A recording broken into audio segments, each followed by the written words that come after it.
Boom. Welcome. Boom, we're live. It's Freaky Fast Friday here at the Marketing Qualified Rundown. I'm Nick, and I'm here with the sweetest fish, Ann. How you doing, Ann? I'm good. I'm doing good. Thank you. I'm happy it's Friday. Always. Fridays. I know. It's April 26th. I can't believe we're almost through April. So we're back at it to give you a quick little rundown for some marketing wisdom on Friday. So let's jump right into it. We've got two topics today. One is people don't read. This is really, I think this is so accurate and so good and so true and good to point out for all marketers, whether you're in B2B or B2C, whatever you're doing. Yes, not many people read all the content you put out there. No, and I think let's think about how people really read. So we know today they scan or they death scroll sometimes. And then some people, I guess, would read the entire content, but the reality is, I think we're in a very busy time, especially as marketers.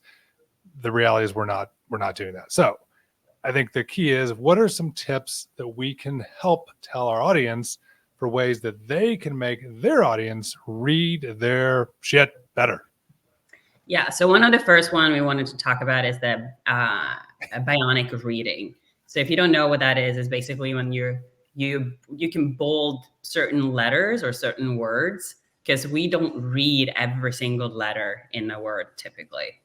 We don't. And even if you think about like PowerPoints, I mean, think about just internally or externally when you're sales presentations, using bold, using underline, using different things to strategically emphasize, put the emphasis on the syllable thing, like that's the way you can really help the bionic reading for somebody. And again, from an advertising perspective, think about an ad, think about an email, anything that you want to just get somebody to draw their eyes to, bionic reading, and it doesn't cost you $6 million to do it. No, it's very simple. And it kind of falls suit with the second tip we have here with the F pattern. And I thought the easiest way to illustrate this is a lot of people scan content in this F shape, starting from top left over to the right. And if you combine this with the bionic reading tactic, you get a solid structure for the reading.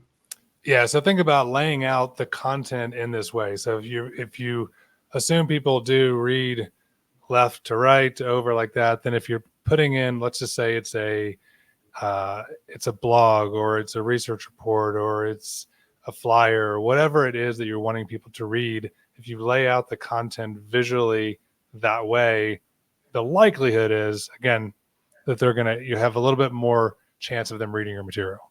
So just one more thing. And you start with the most important, obviously, what you want them to read first. For sure. Number one. Yeah. F is important. Yeah. Yeah. All right. So what's the third tip? Diagrams. More visuals. I love this one. I love diagrams. Yeah. So like the good old saying, a picture can say more than 1,000 words. And I think this one is a perfect example of that. Yeah, I mean, we joke around about the term diagraphic, which is, basically a diagram and a graphic put together. We just made that up, but it's anything that's visual that gets the point across without you having to read. And again, especially with people's attention spans, this, again, a great example of that. But even in the B2B space, think about how you can simplify so that they get the point across, and then you can add in additional content if you want, but don't overcomplicate it. No, I mean, imagine if they would have written this message out. Oh my God. No one would have read it. No. Not a single person. No. So, all right. So that's the 3 ways in which you can help your readers scan content faster and be more effective to get your point across. All right. Anything else we want to talk about today? Maybe speed. Speed. Yes. This one is I'm not 100%. So speed versus accuracy. Speed versus accuracy. This is the lifelong debate for marketers, right? If there's so many memes out there about, people telling the marketer, like, I want this immediately, but I want it 100% great. I mean, it's the marketer's life of fire drills and urgency. Yeah. The issue really is speed greater than accuracy, or is accuracy greater than speed, or which one is more important? I really think it depends. Like you can't put out bad stuff just to be fast. Like you just it's going to hurt you more than help you. But I do think there's some logic and importance to actually being first sometimes. Yeah, and I think it's the old saying that perfection is the enemy of good. I think that's an accurate statement when it comes to speed, and when it comes to marketing, we have to be fast. Like, so speed is very important, but I think the message really is be fast, be good. Don't be fast and bad, because you don't have to be 100% accurate. You don't have to be 100% perfect, because if you wait to do that and you overthink everything, the reality is your competitor probably beat you to the punch. Yeah. And you missed out an opportunity that you could have made a decision and moved faster because you just were spinning.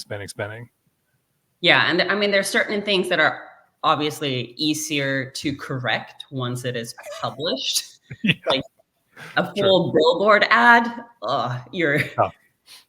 you want to make sure that one is right. But an error or typo on a landing page, very easy. Like it may look bad for a second, but you can easily fix it. So kind of keeping that in mind too when you weigh speed versus accuracy to push something out. Yeah, and you think, I mean, we just talked about, bionic reading. I mean, people move at the bionic speeds, right? They're moving really fast, and so you have to respond. So our tip, again, it's nuanced, but don't overthink it. Move fast, but try to make sure you aren't just throwing out crap at the same time. And Nick, to wrap it up, your favorite part. This is one of my favorite comments of all time, because it's so true. If those, I've seen this so many times and heard it so many times, and it makes me laugh every single time. It's a good one. Yeah, it's true. I mean, if to our fellow marketers out there, we hear you, we feel you, that everybody can do your job better than you. So, all righty. I think that's it for today, right? That is it for today. Don't forget to subscribe to our marketing newsletter over at marketingqualified.co, and stay tuned. We'll be back next week again for the Marketing Qualified Rundown. Thank you so much for your time, Nick. See ya.